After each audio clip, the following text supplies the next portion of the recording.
All right, we've been talking about it throughout this hour. We've been following the breaking news out of the University of Minnesota. Fox 9 Sports has learned that men's hockey coach Bob Motzko will not be returning to the team. So sports director Jim Rich has been digging into this, trying to find all of the information that he can. He joins us now live to talk about this. So, Jim, the first question would be, what in the world is going on? I don't know. They talk about excellence. Bob Motzko delivered that. Brad Frost delivered that. But Mark Coyle believes there's another level that these two programs can get at. But you have to go back 8 years ago when Mark Coyle hired Bob Motzko as his head coach. This program was in a hole. They were suffering at the gate, in attendance, their performance on the ice. Bob came in here, turned it around, built the bridges back with the alumni, and filled Mariucci every weekend. He had this place packed. This past season, no doubt, was a disaster. Their worst season since 1971. I think they ended up with just 11 victories on the year, but you'd think you'd give them another kick at the can. Now, we haven't confirmed yet. Bob has 2 years left on his contract, whether this is a mutual agreement where he is going to say he's retiring or if he's just being released from the university. We haven't figured that part out yet. Mark Coyle is in St. Louis at the NCAA basketball tournament, so he won't be available today. So we'll just have to wait for that statement that'll come out. We're presuming later this afternoon, but people have to realize how much good Bob did here for this program. Everywhere he's gone, he's been a winner. He was at St. Cloud State before that, and the program was okay at St. Cloud. It was good. Bob took it to another level, got them to a Frozen Four for the first time in school history. Then he came here. Gophers were way down, got this team to, I think, 5 straight NCAA tournaments, 2 Frozen Fours, and, of course, in Tampa, that heartbreaking loss where they lost 10 seconds into overtime in the national championship game. And a lot of people say that team that he assembled, that he had in Tampa, was the greatest Gopher hockey team of all time. So I don't think he's forgotten how to coach. Yeah, and I mean, just listening to you, that's a laundry list, of success. And I know when we were talking about, Brad Frost yesterday on the women's side, because all of this just kind of a domino effect at this point. And yesterday when we were talking, I remember you saying, he's had so many successes too. So if you're a fan and you're sitting at home and you're like, oh my gosh, there's been so much greatness that has happened between both the two coaches, where do we look now? Yeah, well, they must have an idea of who they want. Yeah. At Brad Frost, he has slipped a bit. He's behind Ohio State and Wisconsin.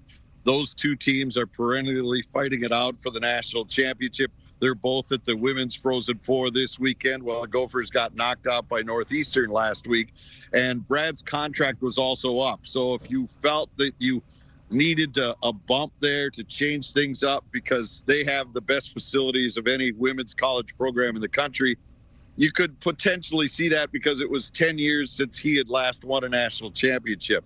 Here, yes, this season was a tough one, no doubt about it, but he really got hit hard by players turning pro. I think that they were assuming maybe 3 guys would leave early off of last year's team.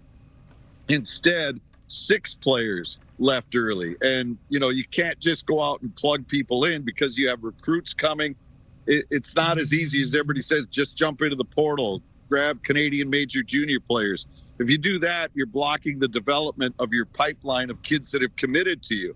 And if you lose that trust between a coach and a recruit, what do you really have as a program? Because you can't just live every year by picking bodies off the portal. It's kind of like the Vikings, right? Last year they went out and bought 1 million free agents. Where did that get them? You have to develop through the draft. And that's the same kind of thing here that they have to do with their program if they want to be a national contender year in and year out.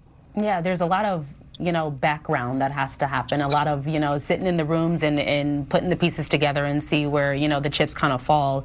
What do you think, though, Jim, that this says about maybe Gophers hockey in the state? Obviously this is the state of hockey, but what do you think for maybe the outsiders kind of looking in on us? Is it just that, we want to be great, or what do you think?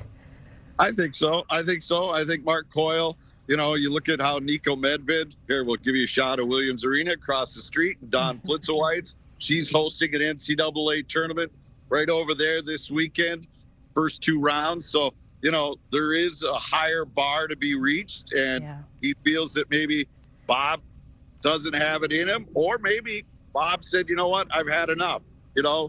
Mark went to him, said, I want this changed, and Bob said, no, I'm not going to do that. We don't know that side of the story. Nobody has told us that yet. We'll see, but these are premier programs, so they should be vying for national championships every year. Bob did that. Like I said, 5 straight appearances in the NCAA. So whoever comes in here, there's great recruits coming next year. The portal's available. Canadian major junior players are available. So it's a quick fix. This program will not be down long. Who they go with, there's plenty of names out there that would love to be here. Brett Larson at St. Cloud State. Garrett Raboyne at Augustana was an assistant here. Darby Hendrickson, a former player, now an assistant coach in the National Hockey League. His son plays here. There's lots of names being bantered about. I would just say this. If anybody asked to be interviewed, I don't think they will tell Mark Coyle no. Okay. But there is supposed to be some sort of statement, maybe, Jim, today that we should be expecting from the men's side?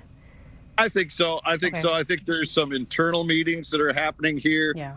Kind of making sure everybody knows what's going on before they put it out to the outside world. But this world, that things get out and people have to report it. And so, you don't really want to be the one to say it, but it's kind of our job. So it's not the fun part, but there'll be something later this afternoon.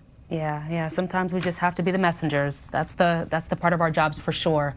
All right, Jim, thank you. Appreciate you joining us for this big breaking news today, a day after, we just had some more breaking news. I know. Hopefully things will get going the right direction around here. Yeah, putting the pieces together. Thanks, Jim. Correct. Thank you. All right, see ya. One of the things